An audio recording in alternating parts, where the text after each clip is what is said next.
magtitiksay po tayo gamit ng air gun. So, ngayon nakatatlo na piraso na po ako yun.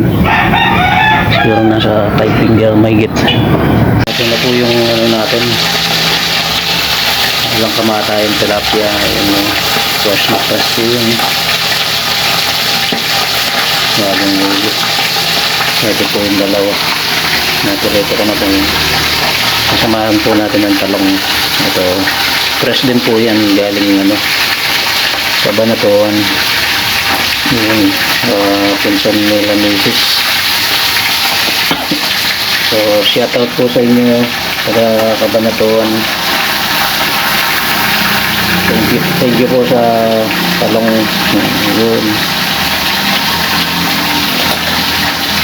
Ito yung dalawa.